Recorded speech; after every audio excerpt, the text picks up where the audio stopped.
Welcome to the Macmillan Report. I'm Marilyn Wilkes, your host, and our guest is Sarah Schneiderman, an assistant professor of anthropology at Yale University. Professor Schneiderman is a socio-cultural anthropologist working in the Himalayan regions of Nepal, India, and China, especially the Tibetan Autonomous Region. Her research addresses the relationships between political discourse, ritual practice, cultural performance, and cross-border migration in producing contemporary ethnic identities. Since 2009, she has been involved in a project entitled Inequality and Affirmative Action in South Asia, Current Experiences and Future Agendas in India and Nepal. Today we talk with her about that project and her research on inequality and affirmative action. Welcome, Professor Schneiderman. Thank you. Let's begin with an overview of the project. Tell us a little bit about it. Okay, well, it came together as a partnership project between several junior scholars.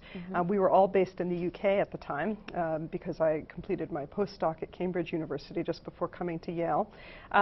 So several of us based in the UK and then several scholars in India and Nepal. And all of us were interested in the policies of affirmative action, but more importantly, what its results look like on the ground in lived reality. Many of us are anthropologists. There are 6 of us involved in the project. One is a historian, one is a political scientist, and one focuses on education. But all of us wanted to look in a more fine-grained manner at how people on the ground in various communities understood the policies that were being formulated and then reacted to them in terms of their own cultural practice and everyday life. So we got together and put in an application to the British Academy to have a 3-year set of research initiatives in which we would look at both India and Nepal, comparatively speaking, to understand how the history of what are often called reservations in India, that's been a system that's been in place since the 1950s, and it's one of the oldest and most robust systems of affirmative action anywhere in the world.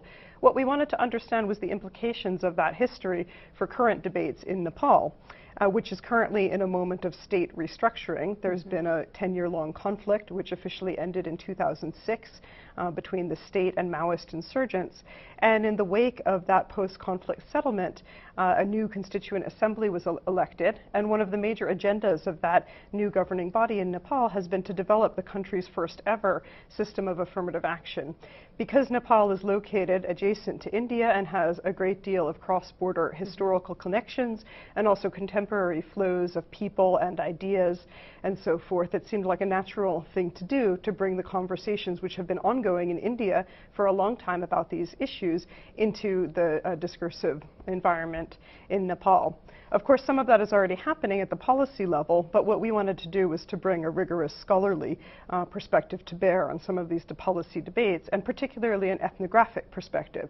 So one, like I said at the beginning, that would look really in detail at how people were experiencing policy and how they were transforming their lives in relation to it, and then how, in effect, they might also request the state to transform the policies for them. All right, before we go any further, let's define what you are calling affirmative action.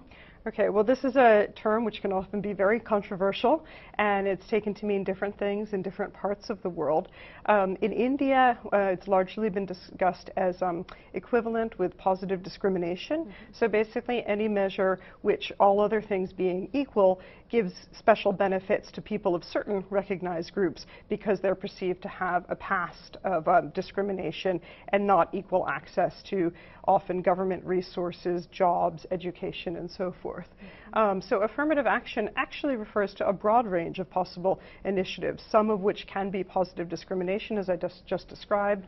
There's also a concept of positive action, which is more prevalently used in the UK, which does not actually include specific benefits, but it aims to make available information to people from a wide range of different groups. So there are many different forms of these affirmative action measures. I know the project is wrapping up in 2012. They're having their final conference in July. Are there any particular goals that you would like to have seen the project reach at that point? Well, our major goal has been to create a body of literature on this material. That's been one goal. Another goal has been to actually bring this scholarly material into play in the policy arena. And so we see some of that happening. We currently have 3 different publications in process resulting from the work in the project. And I should say what some of that work has comprised has been research projects mostly carried out by graduate students in India and Nepal, funded through this project and supervised by myself and the other members of the partnership in the UK, India and Nepal. And so they've conducted case studies in different parts of both countries looking at these micro-level dynamics. So some of that work will be published in an edited volume in Nepal. Some of it will be published in a special issue of an anthropology journal, which myself and my co-editor and project organizer, Alpa Shah, are editing. She's at Goldsmiths College in London. And then in the summer conference in Kathmandu, we'll be bringing together scholars from all over the world who have worked on these dynamics, both to talk with each other to see what's unique about the Nepal scenario, which can yield insights for scholarship more broadly defined, but also what kinds of insights those scholars can contribute to the dynamics in Nepal. And that conference will also include meetings between the scholars and Nepali Constituent Assembly members and other policymakers involved in the top-level discussions there. Have you done any comparative analyses between Nepal, for instance, and perhaps the United States or any other countries? This is something which is of great interest to me and is a direction that my own work might go in. I'm actually teaching a class here at Yale in the spring, which is titled Affirmative Action in South Asia and the US.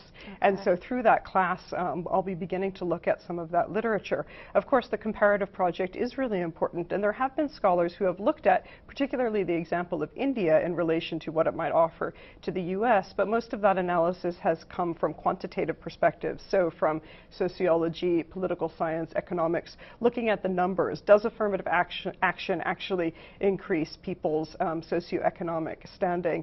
But what I'm more interested in looking at is how it actually affects people's sense of identity and their cultural practices. And so that's a perspective that we've been able to develop in the South Asian context, which I also think it would be really useful to apply here in the US.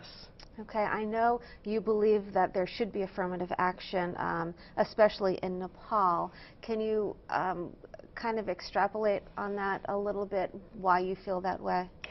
Again, this is a very controversial issue, and I want to make clear that I'm not in favor of affirmative action measures that are applied in a sort of haphazard manner. Rather, I think that careful research is necessary to understand what the underlying social and cultural dynamics are, and that's, of course, what we're trying to do through this project, and then applying that knowledge.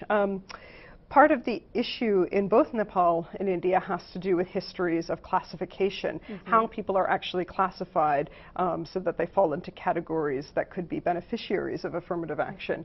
In India, some of the categories are called scheduled tribes, or ST, so people who come from ethnic communities, or a caste, I mean, I know that the caste system is still in place in India, so that I would imagine is part of those tribal groups you're No, speaking so of? there are 2 separate groups. Okay. Scheduled tribes are one legally recognized set of groups, and there's many, many groups within that large-scale designation. And then scheduled castes are the other group, and those are communities who historically would have been at the lower rungs of the Hindu caste system, so otherwise known as untouchables or Dalits. Then there's another set of groups which the Indian state has more recently recognized called other backwards classes, and that is the official legal term.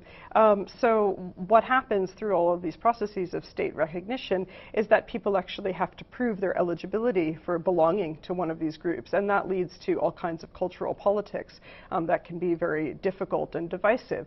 Now, in Nepal, the same sorts of groups exist in the sense that there was a caste system which is officially illegal but still continues in practice, in the sense that people do discriminate against others on the basis of caste. And there are also many ethnic minorities who do not fall within that caste system. And because of this stratification, which was also legally recognized by the state in legal codes going back even to the 1850s, basically people have not had equal access to education and resources over time. And in Nepal, it's only been after 1990 that it's actually been legal to talk about ethnic difference. Before 1990, when the country returned to democracy, you couldn't even use an ethnic name or an ethnic language in any kind of public domain. And due to that history of discrimination and marginalization, people feel very strongly that there need to be some sort of corrective measures to that. Just to give you a few statistics, for instance, in Nepal, in the civil service, and this is 2010 data, the Brahmin group, which is the top level of the caste system, is about 12% of the population, but they have over 70% of the top level civil service jobs. By contrast, the ethnic minorities are about 30% of the population, but they have only around 1% of those civil service jobs. So the inequalities are very vast, and in order to bring that sort of inequality into some sort of balance within a relatively short time frame during the process of state restructuring that's going on now in Nepal, many people feel that it is necessary to have these kinds of measures. And I support that really on the basis of my ethnographic work with people from marginalized communities who express those sorts of desires to me. It seems like it would be a very complicated policy to put forth. I mean, so what is the current situation now in Nepal, for instance? Yes, it is very complicated, and of course that's a term that scholars like to use a lot. And so the question is how we can distill some of that complication into something that's actually practicable at a policy level.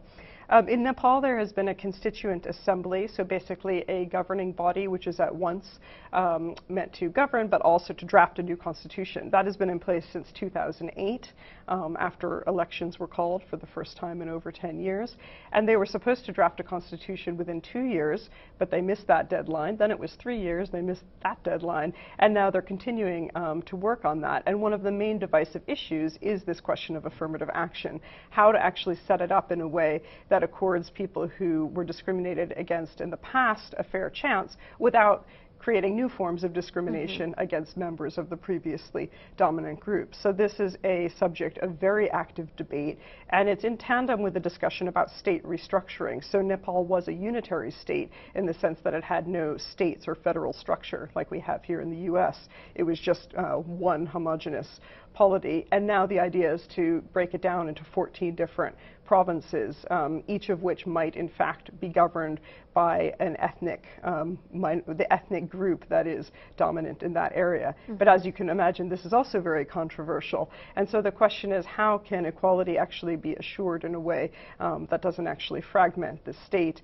and also makes people feel like they're all getting equal access to the limited resources the state has to offer? I mean, it's something that you can probably debate and talk about forever, but it gets to a point where you have to stop and say, okay, here's what we're going to do. So that you have not reached that point yet in Nepal. No, I mean, of course, many people have their own ideas about what should happen, but it still has not been actually formulated in any kind of legal manner. Those constituent assembly debates are ongoing. And as a point of comparison, in India, the constituent assembly debates had a similar form, but were held between 1948 and 1950. And India's affirmative action system emerges out of those debates. So what happened in India 50 years ago is happening in Nepal now, and that's why the comparison between the two countries and taking lessons learned from India's 50 years, also about the negative sides of affirmative action and what Nepal might do to avoid some of the problems that India has encountered. That's a very valuable exercise. What are some of the challenges that India has encountered? Well, the one that I look at most carefully in my own ethnographic work relates back to this issue of classification that I mentioned earlier. So basically, what are the criteria out there for a group to be recognized as a scheduled tribe? Well, in India, the list dates to 1965, and it includes evidence of being primitive, and these are the Indian government's terms, not mine, geographical isolation, backwardsness, their own traditional culture, and some sort of oral tradition. So they're very normative terms that basically say people should have this kind of cultural practice if they are to be recognized as tribal. And so what that has compelled is a whole set of cultural performances by which people try to match that criteria by outperforming each other as ever more tribal. So people who may on a normal day wear a shirt and pants and work in an office and front of a computer when it comes time to actually put on a performance for members of the state who may be part of the commission, which would verify their community as a tribal group. They'll put on what they perceive to be tribal costumes, often creating things which never previously existed. And so there's a kind of fabrication of culture that goes on, which in itself is not necessarily negative, but it begs the question of what actually are the criteria for recognition, and why do people actually have to manipulate their daily reality in order to gain benefits, which really should be tagged to economic inequality, not the performance of certain cultural traits. And so this is a problem that's now widely recognized in India, but the question is, how do you transform those legal codes at this particular moment, whereas Nepal has the opportunity not to reify culture as a criteria, but instead to find ways of evaluating economic inequality and the ways that it's linked to caste and ethnicity in a much more nuanced manner. And there are various groups that are actively trying to come up with those definitional rubrics. And what do you think the future holds? I mean, how far down the line, how many years perhaps do you think it will take before something is instituted in terms of affirmative action, particularly in Nepal? Well, we'll have to see. They now actually have a deadline for the Constitution. Hold on, it's September, August, at the end of November, but it remains to be seen whether that will actually come to pass or not. The very sticky issue in Nepal, again, is this issue of federal restructuring on the basis of ethnicity. So should there be new provinces or states which are delineated along ethnic residence patterns? And as you can imagine, that's a very controversial issue. So will that happen or not? We still don't know. My hope is that they will find a way to institute affirmative action at a central state level so that these powers are not devolved to newly formed states, but rather are administered from whatever remains of the central state, so that such policies can be formulated in a way that are equitable for people living all across the country, regardless of where they are. Actually having new states with new administrative structures to set up responsible for developing affirmative action policy at the same time seems like a great challenge to me. Yes, I agree. Well, thank you so much for being here with us today and sharing some of your work. Thank you very much. For more information about Professor Schneiderman and her research, please visit our website at yale.edu/Macmillan Report. Be sure to join us again for another episode of the Macmillan Report, made possible through funding from the Whitney and Betty Macmillan Center for International and Area Studies at Yale.